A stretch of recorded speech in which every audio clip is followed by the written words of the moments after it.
so am I.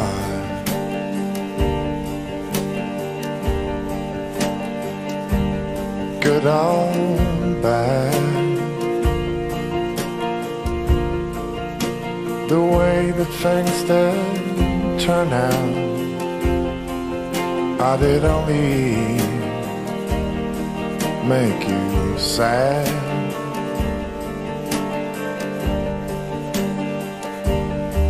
And we cried and we cried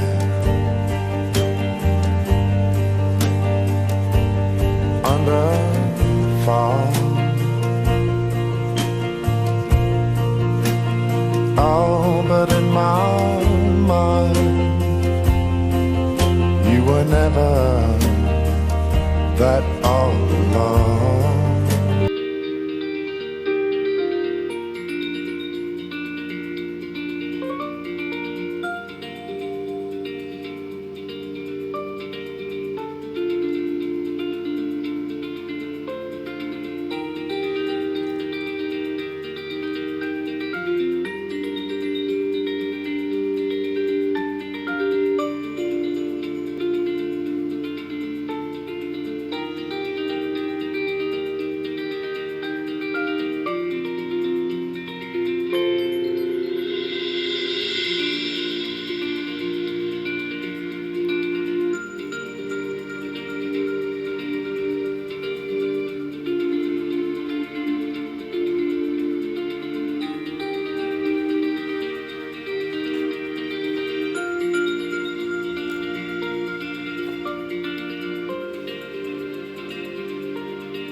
Amigos da Bibliografia Pirizina, tudo bem com vocês? Comigo, tudo ótimo. Estou aqui hoje na magnífica cidade de Araguari, Minas Gerais, na presença do meu grande amigo José Moré Rocha. José Moré também ferroviário aposentado, né? Aposentou pela Rede Ferroviária Federal Sociedade Anônima no ano de 1996, José Moré. O José Moré, ele entrou na Rede Ferroviária no ano de 1973. Moré nasceu aqui na cidade de Araguari, é isso? Isso. E ele vive e criou os filhos dele, e cria até hoje, cuida dos filhos dele até hoje, né? Moré, tudo bom, meu irmão? Graças a Deus, Santa Paz. Obrigado por você atender a gente, né? A gente veio lá de Piripiri, lá do Pires do Rio, né? Que da outra vez a gente veio aqui e a gente não conseguiu te encontrar, né?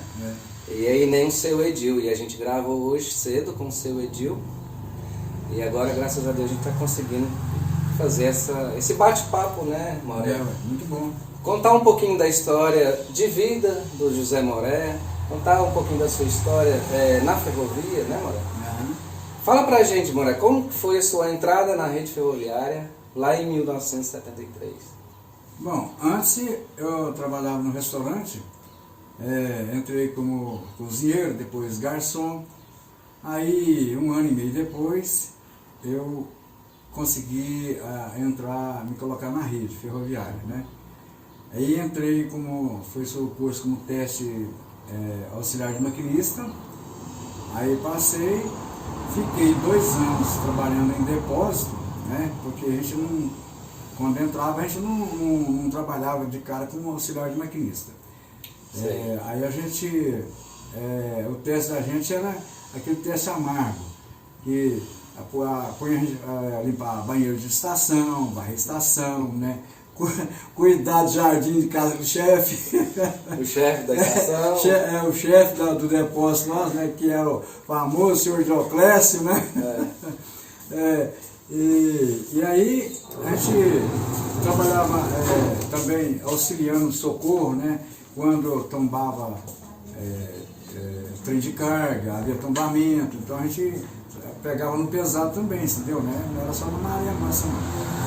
E aí depois disso, depois de 2 anos e pouco, a gente foi fazer o tal de treinamento em Divinópolis, onde a gente ficou mais ou menos 3 meses fazendo treinamento e um estudo sobre locomotiva e tal. Então, a gente voltou de lá, depois de 2 meses voltar de Divinópolis, a gente foi fazer também um teste de como seriam as viagens, que a gente não tinha viajado ainda, não tinha entrado dentro da locomotiva para viajar. Certo. Aí a gente viajava de 3, um maquinista e um auxiliar mais velho, e a gente ficava como subauxiliar, para aprender, né, a margem da linha, né, como funcionava, declive, aclive, essas coisas assim.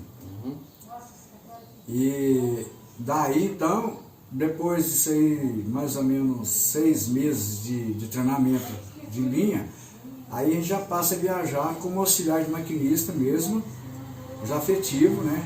Só o maquinista e o auxiliar. Entendi. E foi, assim, foi muito gratificante, sabe? Agradeço a Deus até hoje por ter me dado a oportunidade de ter um bom emprego igual era, entendeu, né? E naquela época é melhor do que hoje, que era estatal, hoje é privado, então é bem diferente, né? Sim. Então, os dias de hoje, sim, não estou bem por dentro, porque quase não participo mais do pessoal ferroviário, né? Assim, o encontro, essas coisas assim, então não tem na estação para ver como é que é mais, não, mas eu sei que é bem diferente agora. Bastante diferente, a gente tem percebido isso nas cidades que a gente tem passado, na VLI, FCA, a burocracia é muito grande, tão grande que esse dia a gente foi tentar gravar com meu tio lá na estação. Meu tio trabalhou quantos anos na estação de Araguari? Verdade. A gente gravou do lado de fora do muro lá fora, porque a gente não conseguiu nem entrar lá dentro, né? A burocracia hoje é muito grande mesmo. Mas aí com jeitinho a gente tem conversado com as pessoas, tem lugar que a gente consegue as coisas mais fáceis, né? E aí tem lugar que a gente não consegue de forma alguma, né? Nem entrar para visitar uma estação antiga, nem entrar para visitar um museu, né? E também um pouco o que contribuiu para que isso atrapalhasse foi a pandemia, né? É verdade. A pandemia. Mas fala, Moré, por favor, um pouquinho sobre esse curso que vocês faziam na época. Para ingressar esse curso de maquinista, era difícil? Como que era esse curso? Aí terminando o assunto de auxiliar de maquinista, né? Então eu fiquei na carreira de auxiliar, provavelmente, não me lembro bem, mais ou menos 12 anos, né? E aí depois teve o curso para maquinista, né? Sim. Que geralmente a gente ia por indicação, mas além da indicação, a gente tinha que fazer também uma prova também, entendeu, né? Sei. Ver se a gente tinha capacidade, né? As provas que seria viajar, ter um fiscal com a gente, um instrutor, e para ver se a gente tinha conhecimento da linha, né? Onde declive, como a gente parava um trem, de chegar na estação, mas não sei. Moré, fala para nós, por favor, um pouquinho, como que era esses cursos na época que você ainda era auxiliar de maquinista, né? Para depois passar a maquinista. Os cursos eram difíceis, como que era? Não, você está me perguntando o curso, depois que você passa para maquinista? Para maquinista, era muito difícil. Não era fácil, não, porque você tinha 4 tipos de extensão de prova, que seria o conhecimento de locomotiva, que seria uma delas freio a ar comprimido, freio pneumático, conhecimento da linha, entendeu, né? E E outra coisa lá, que no momento agora estou meio perdido aqui. É você que é maquinista e não está lembrando. Pois é. Então, o comportamento também, né? Tinha o comportamento da pessoa nas noitadas, né? Que a gente era também observado se tinha algum cochilo ou não deu mesmo, porque às vezes você pegava a noitada boa. Então, aí o curso, depois disso aí, dessas observações, você fazia também um curso em aula, né? Dentro de uma sala, que seria os testes de prova, como você conhece cada componente da locomotiva. Sim. Né? Que seria vários componentes lá, igual te disse aqui, freio, o funcionamento do motor, diesel, entendeu? Química de combustão do óleo diesel no motor, o que surge, mais ou menos assim. E quando a gente consegue ter acesso a uma locomotiva, a gente entra dentro dela, a gente tá ficando meio com medo, né? Tanto botão que tem lá e tanta coisa, né? Verdade. Mas nos dias de hoje, quando a gente vê os vídeos atuais, a gente sempre vê um computadorzinho de bordo lá, que eu acho que facilita a vida demais do maquinista. Né? Eu acredito que hoje em dia deve ser muito mais fácil. Mas quando a gente olha as locomotivas lá, a diesel dos anos 80, a gente fica meio assim, nossa, meu Deus, né? Acabar que era muito difícil manusear, né, uma máquina dessa aqui, né?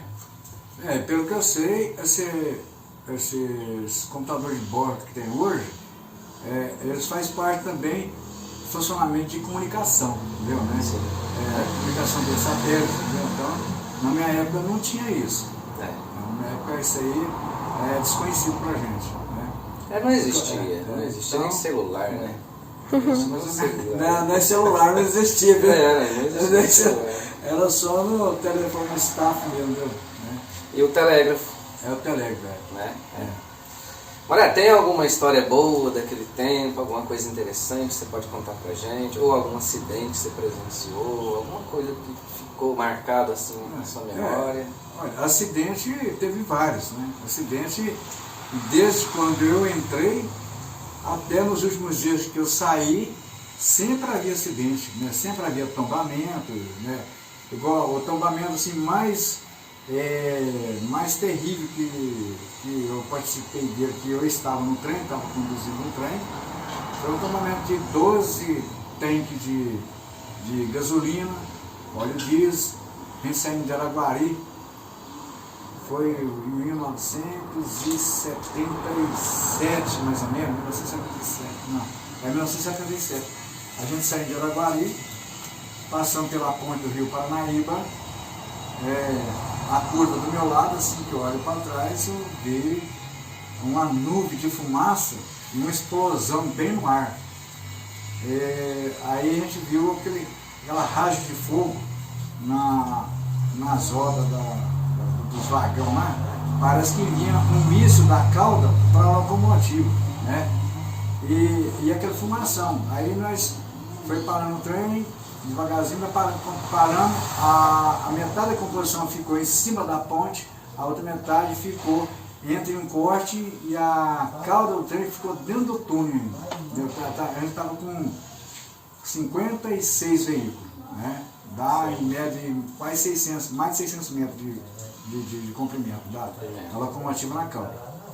Aí queimou esses 12 tanques de gasolina, os trilhos derreteu como se estivesse fervendo água, os postes, fio, entendeu? Então, esse foi um dos acidentes mais terríveis assim, que a gente passou, mas assim, não teve nada com a gente, nem nada, foi só prejuízo material mesmo, né? E depois disso aí, foi em 78, também teve um acidente também em Anápolis, que a gente veio, assim que o Brasil estava jogando, marcou um gol e nós estávamos saindo de partida da estação. Quando a gente saiu, tinha cancela, que era a passagem de veículo em cima da ferrovia, né? Tinha uma cancela que fechava. Tá? Aí a gente pegou um carro na travessia, nessa época, em 1977 já. E aí veio a óbito 5 pessoas que estavam em casa, que era médico recém-formado, entendeu? É isso aí. Então, essa também foi uma coisa muito chata. Isso foi em que localidade? Em Anápolis, na saída de Anápolis. Sim. Depois também teve outro acidente de atropelamento assim, com pessoas, só houve um que foi em Brasília, indo para Brasília, dentro assim que a gente saiu de um corte, de um túnel, logo na frente tinha uma passagem.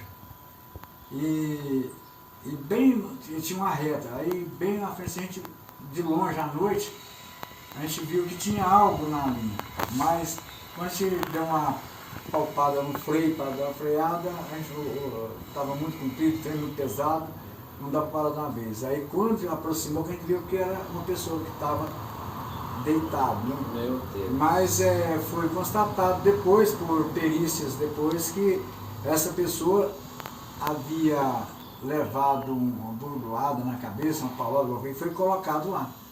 Porque ele tinha um roxo na testa, esse roxo não era da batida, né? Coisa lá. Então, esse também foi um acidente muito ruim. Isso marca a gente, né? Você ficou com isso na memória por esses anos todos, né? É verdade. Você ainda lembra disso, né? Aí, já não mais? Claro?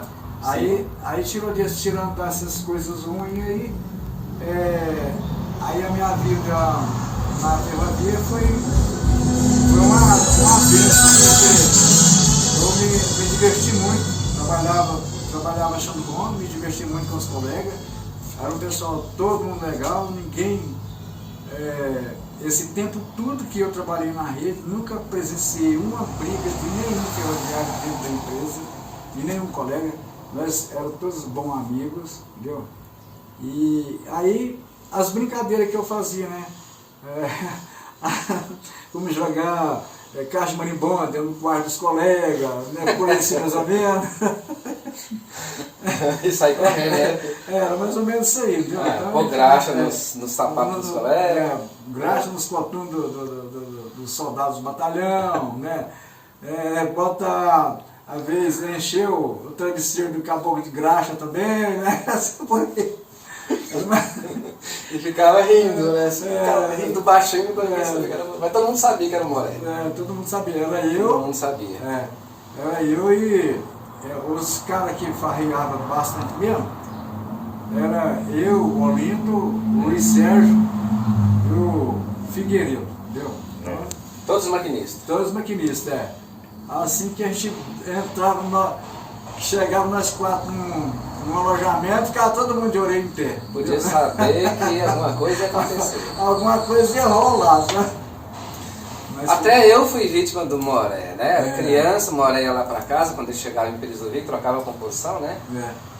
O Moré comprava bexiga, chegava lá, jogava bexiga pra cima, e eu só molecote de 4, 5 anos, eu quero, é minha. Bexiga estourava lá, eu chorava. Aí depois que eu chorava, ele tirava a outra do bolso e me entregava. Né? Eu também fui vítima desse rapaz aqui, lá nos anos 80, lá. Mas os tempos bons, né? Tempo bom igual aquele, eu vou te contar, muito bom. Mas eu acho que eu ganhei, na minha vida, eu acho que eu ganhei mais uns 30 anos de vida a mais por ter divertido tanto assim, entendeu, né? A vida foi uma diversão, graças a Deus não tem nada ruim para mim, todos os dias para mim é bom, entendeu, né? Então, eu não posso reclamar da minha vida, né? Então, passar por aperto, passar por algum motivo meio contra a vontade da gente, é o normal. Então a gente tem que saber levar ele, né? Igual, graças a Deus, eu não tive inimizade até hoje com ninguém. Vamos lá. Meu tio Tessi chegou aqui. Tio, por favor, o senhor tem alguma história que aconteceu que o senhor pode contar com a gente? O senhor lembra que o Moré aprontou lá na estação com vocês? Uma história legal, uma história boa, de amizade? Moré era isso que ele falou aí, ó. Trabalhava honestamente, direitinho, entendeu? Mas a molecada não saía de casa. Agora comigo mesmo, ele nunca fez assim, sabotagem não, sabe? Era só brincadeira, assim e tal. E nós sempre tivemos amizade desde menino, entendeu? Trabalhamos juntos muitos anos. Foi vizinho muito tempo, né, moleque? Muitos anos, Foi vizinho muito tempo. O senhor só ficava sabendo dos acontecimentos. Só ficava sabendo do acontecimento. Mas, foi muito, assim, amizade com meus irmãos também, né? E era uma família. Olha, então você foi chamador, fez de tudo nessa ferrovia. Lá na O ferrovia. moleque começou em primeira mão, assim, nas ferrovias, trabalhando no restaurante, né, moleque? No restaurante, Já dentro de carro de passageiro. Só que não era contratado da ferrovia. Não era Era empresa contratado. particular, era particular, dono particular. Então. E o sonho era trabalhar na ferrovia. Você sabe que eu achava que eu não tinha chance de trabalhar na ferrovia, eu não esperava.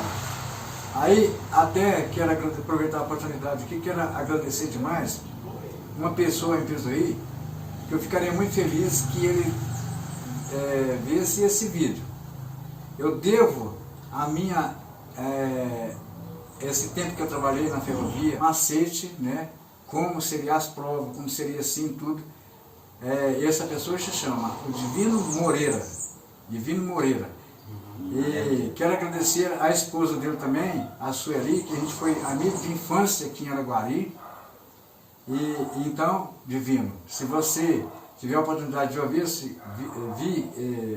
ver esse vídeo, eu te agradeço por tudo que você me ajudou. Nunca esqueci. Tá bom? Peço a Deus para você e toda a sua família. Que Deus te abençoe. Divino Moreira, ele é vizinho nosso lá no bairro Santa Terezinha, é na mesma quadra que eu moro, só que ele mora na rua de cima. Na minha rua mora o Laudelino. Laudelino também. Laudelino. Foi um colegão também, entendeu? Né? A gente trabalhou junto, né? Sim. Um bom amigo, uma boa pessoa. Então, um abraço ao Laudelino. Olha, você quer deixar uma palavra aí para o pessoal de hoje em dia que não conheceu a ferrovia ou que tem algum parente, avô, tio, né?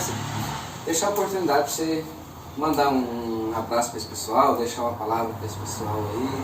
Bom, em primeiro lugar, todas as pessoas que vê esse vídeo aí, vai me conhecer. Então, não dá para falar um por um, que são mais de 100 pessoas. Então, eu quero deixar o meu abraço a todos vocês aí de Pisoí. Tenho muita saudade. Gostaria de encontrar e dar um abraço, em particular, num por um. Então, agradeço a vocês pela amizade que a gente teve do tempo que eu entrei até os dias que eu saí e me afastei de Pisoí. Mas tenho esperança ainda de qualquer dia, qualquer momento, ainda poderei ver vocês. Obrigado. Nós vamos estar de portas abertas lá te aguardando, né? Quando você puder a oportunidade de voltar na nossa terrinha, né? Porque como dizem, quem toma água lá em Pisoí sempre volta. Eu sempre volto. Né? Eu moro agora mesmo.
Tite, queria te agradecer mais uma vez pela oportunidade da gente encontrar com você e fazer esse bate-papo, né? Agradecer meu tio Terci, que a gente está aqui na residência dele também, aqui na garagem da residência dele, né, Tite? Muito obrigado. Mais uma vez, você está conosco aí, dando apoio aí para nós.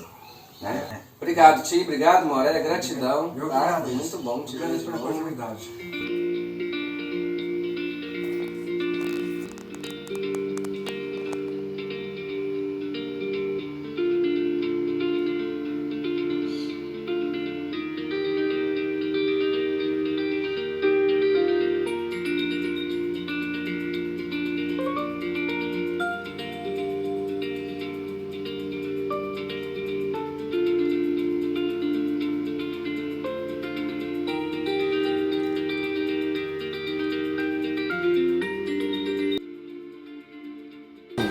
Um prazerão receber o Jaci aqui, o Euripides Cunha Vieira, meu grande amigo, além de tudo, grande vascaíno, né?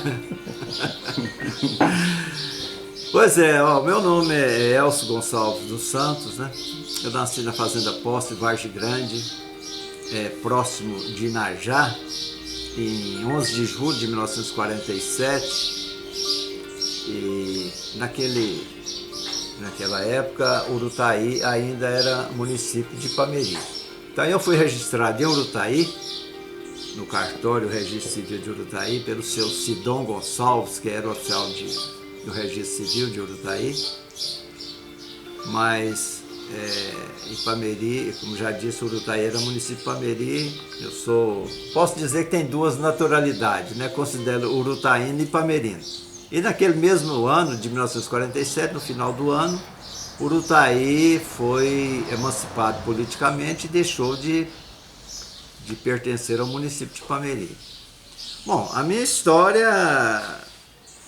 é o seguinte: menino, criado beira de linha, meu pai tinha um pequeno comércio lá em Inajá, e eu via que ali, sem condições de sair para estudar, o meu destino seria um dia trabalhar na ferrovia, né? E aos 18 para 19 anos eu vim servir o exército em Ipameri. Nessa época eu só tinha concluído o 3º ano primário, lá em Inajá, não tive condição de estudar mais lá, né? E com esse 3º ano primário eu, até sem saber, fui fazer um teste aqui depois de incorporado e não sabia que era um teste para seleção para o curso de cabo. E fui um dos primeiros colocados, fiz o curso de cabo, fui promovido a cabo, fiquei pouco tempo porque era temporário, né? Aí, como muitos amigos aqui da época, suboficiais aqui, me aconselharam muito eu continuar no exército, mas eu impus uma condição, que só continuaria se fosse aqui em Ipameri. Muito arraigado com a família, tudo, né? Eu não queria sair. E como aqui para Ipameri não tinha jeito, no dia 30 de maio de 67 eu fui licenciado do exército, né? E voltei para Inajá. Então a partir daí eu fui procurar alguma coisa com respeito à ferrovia. Então eu logo pensei numa coisa assim que fosse mais plausível, assim, que seria na área de estações. E comecei a praticar telegrafia, né? E quando foi em 1970, quando o 2º Batalhão Ferroviário entregou o trecho de Roncador, que era, na época a gente falava Roncador Novo ou Quilômetro Zero, para a rede, não tinha funcionários da rede da ferrovia para colocar nas estações. As estações só tinham chefes que vieram lá da antiga rede mineira, né, que foi o seu Expedito lá no Amorim, o seu João lá do 126, lá que era o Calambau. Só tinha os dois, né? Lá no 88 também não tinha.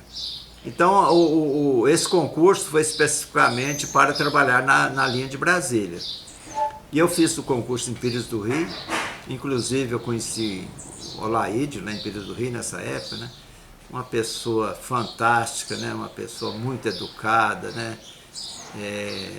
Muito bacana mesmo, né? Então eu logrei êxito, né, de ser aprovado no concurso, e logo nos primeiros dias do mês de janeiro de 71 eu comecei a trabalhar em Roncador e fiquei em Roncador, para minha sorte, só até o mês de agosto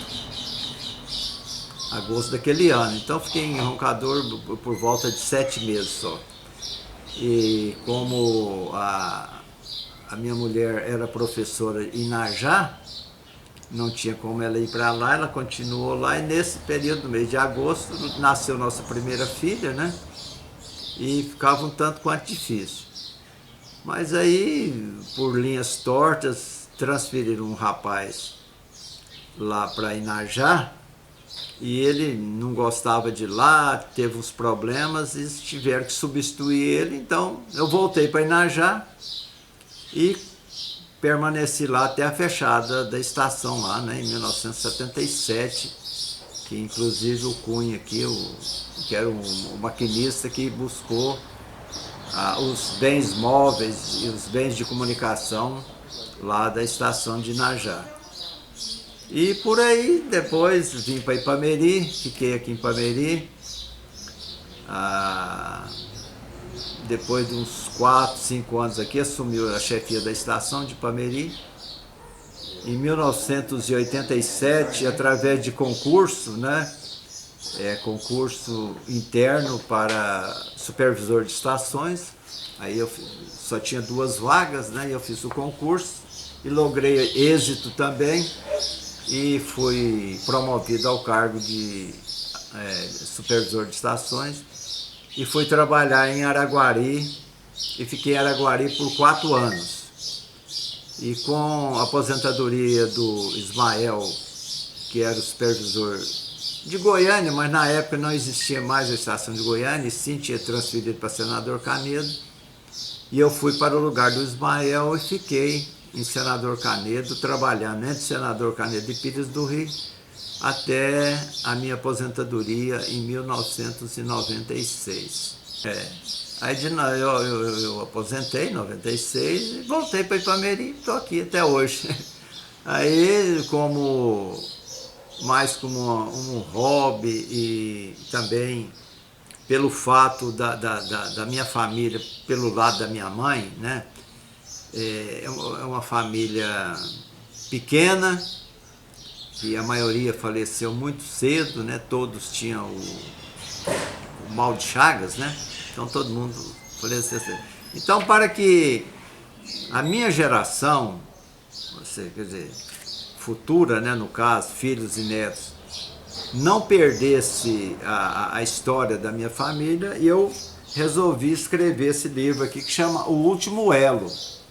Esse livro, muita gente fala, não, mas O Último Elo é um título pesado. Não, o elo o que é? É o que liga 2 correntes, né? Então esse elo, eu estou ligando o passado com o futuro. E mais ou menos resumi a história da minha família, mais para o lado da minha mãe, aqui nesse livro que eu deixei para a posteridade. E não falo somente com ele, tudo quanto é fatos corriqueiros que acontecia num local pequeno como era Inajá, aqueles fatos que eu presenciei, de um pequeno fato eu criei uma história para que também as pessoas soubessem como era a nossa vida num lugar tão pequeno como foi Inajá. Porque todo lugar, por mais pequeno que seja, tem sua história, tem o seu valor no coração de quem morou, quem nasceu e quem viveu ali. Então é um livrozinho que conta, eu acho que é o único que conta a história de Inajá, é esse aqui, né? O Último Elo.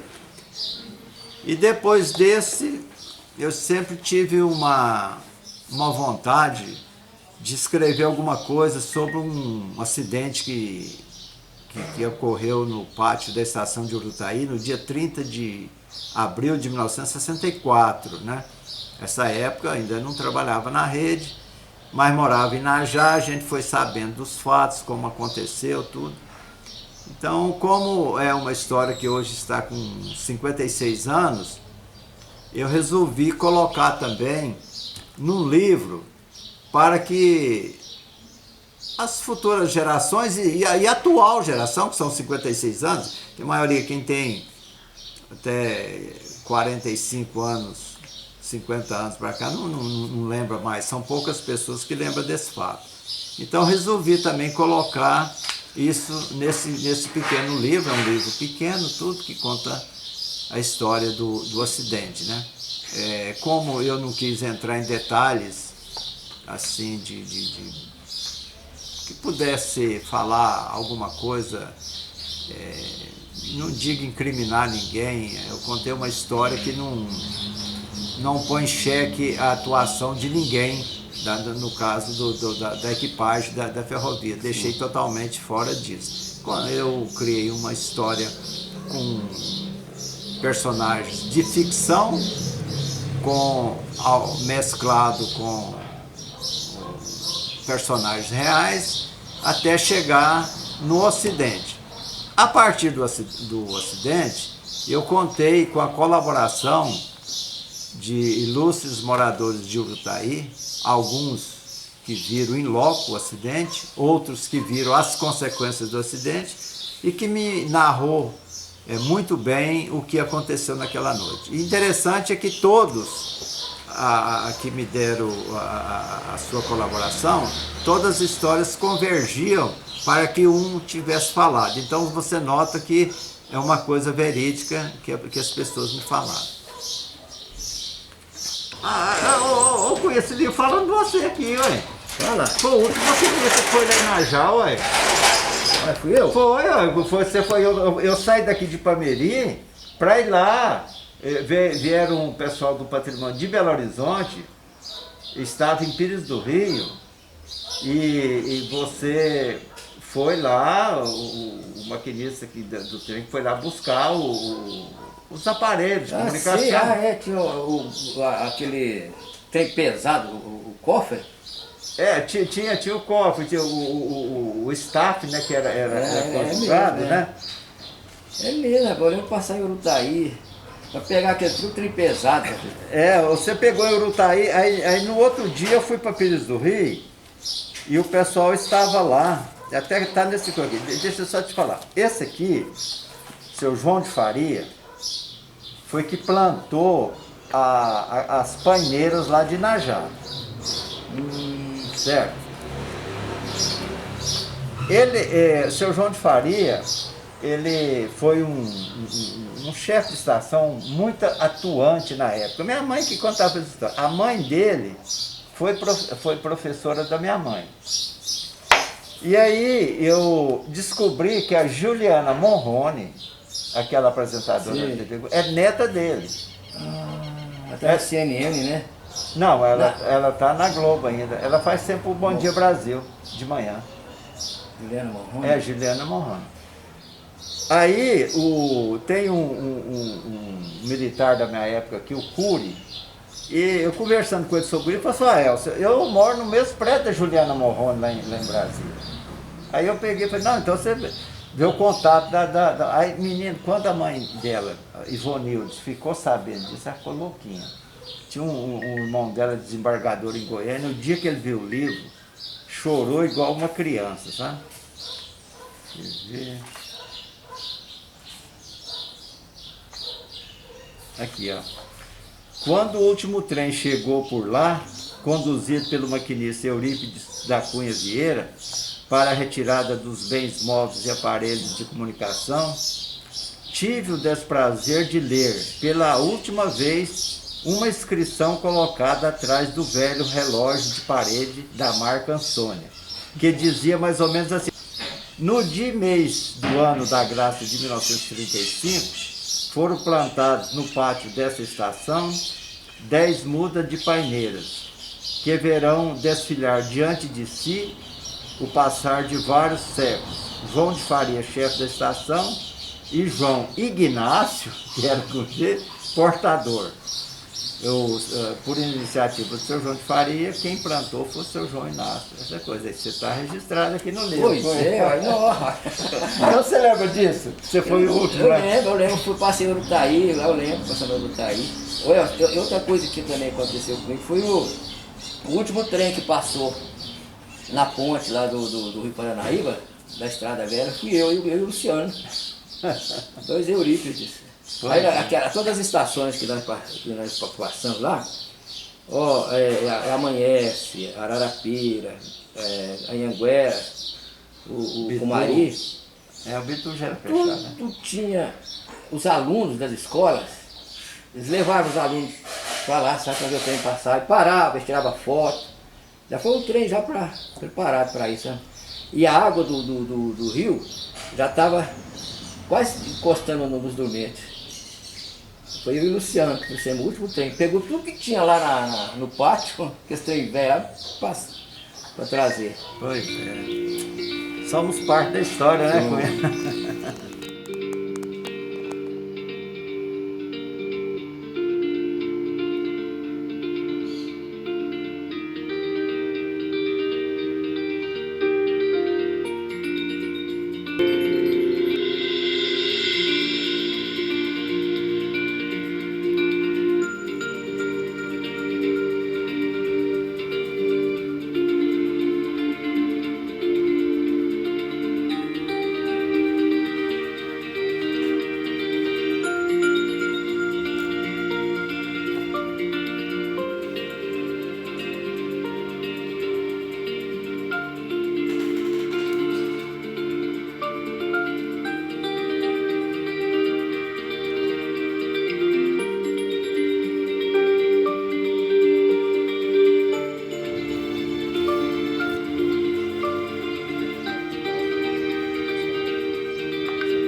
Trabalhei aqui na rede 31 anos, 6 meses e 29 dias.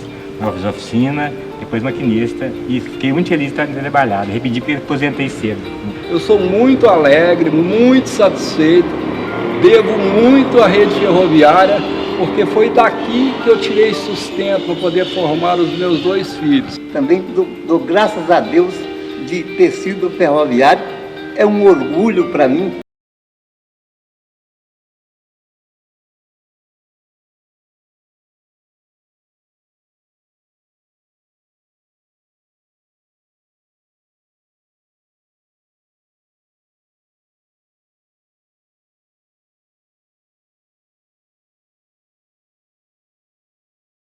Eu, José Silvério da Silva, fui manobreiro dessa ferrovia 30 anos. Comecei como servente pedreiro, depois passei a trabalhar como manobrador. Nessa função de manobrador foi 27 anos, sofri de cansado, eu não tinha descanso. Era aquele tempo que não tinha descanso, não tinha férias. Era dia e noite, então, no caso de quadro de obra, não recebia pagamento, era de 4, 5 meses sem receber pagamento. Mas eu trabalhei no guindaste, trabalhei em socorro, né? E trabalhei de mecânico dessas locomotivas. Então, nunca fui suspenso. Trabalhei, eu tenho em casa os papel, 39 anos, 5 meses e 25 dias para me aposentar. Aposentei em 83, também aposentei o dia 1º de novembro de 83, o dia 21 de dezembro do mesmo ano. Meu filho mais velho entrou e hoje ele é o chefe da estação de Brasília. Eu coloquei 2 filhos na ferrovia, eles trabalharam de auxiliar e de maquinista, e ultimamente agora eles foram classificados de maquinista. Um está em Aguaí, estado de São Paulo, e o outro está em Goiandira, aqui no nosso trecho. E todos os 2 estão muito satisfeitos na ferrovia. E eu agradeço muito a estrada, porque aqui eu criei meus filhos e formou Hoje eu tenho um filho engenheiro eletrônico, tenho uma filha no Ministério da Educação, em Brasília, tenho um que trabalha lá no Sara Kubitschek, é radiologista, e tenho um filho, maquinista, e hoje tenho até um neto que já está fazendo também curso para maquinista.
Eu iniciei na ferrovia, na época ainda era Estrada de Ferro Goiás, depois é que passou a rede ferroviária. Então eu fui admitido com a idade de 15 anos como telegrafista. Naquele tempo o pessoal mais idoso não conseguia aprender telegrafia porque não era bem fácil. Então foi quando eu entrei em 1952 e ao longo da linha eu fiquei muitos anos. Trabalhava numa estação uns tempos, me transferia para outra e foi assim. De Araguari até Goiânia já trabalhei em quase todas as estações. E finalmente vim parar aqui em Pires do Rio.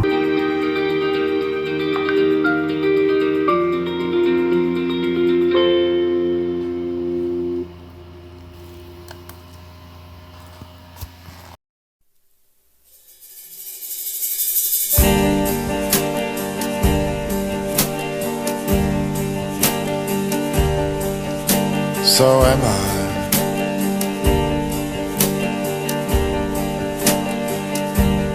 Good or bad, the way that things did turn out, I did only make you sad.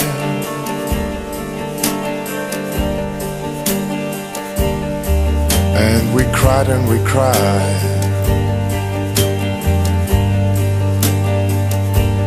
under fall. Oh, but in my mind you were never that all alone. Oh, you were majesty. Your rose were heavy, and your longing was a cut from bone.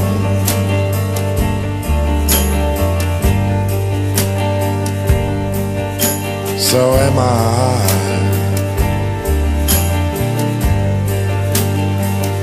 Am I good or bad? Could only awake your anger. I could only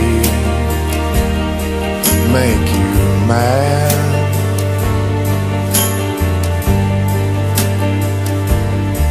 Now was that how you showed me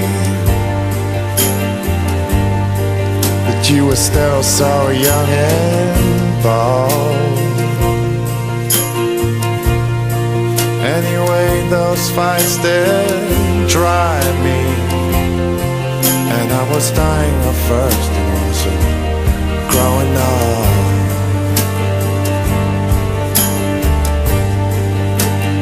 Oh, you were majesty. Your robes were heavy, and your rose were very cold.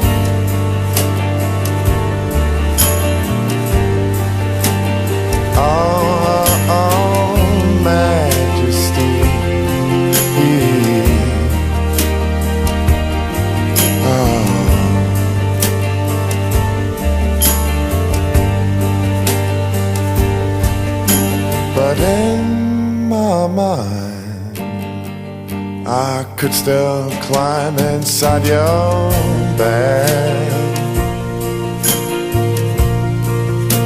and I could be victorious, still the only man to pass through the glorious arch of your head. Oh, oh, you were majesty. Your robes were heavy, your cheeks very red.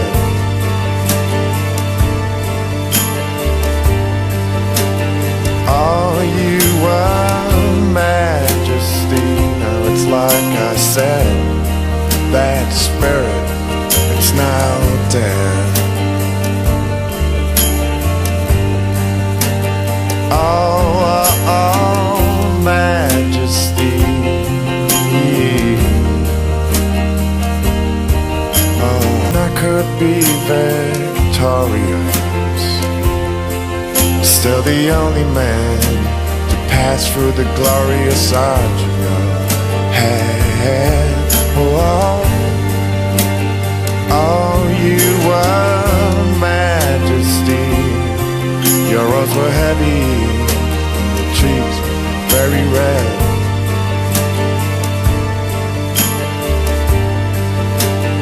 Oh, you were majesty.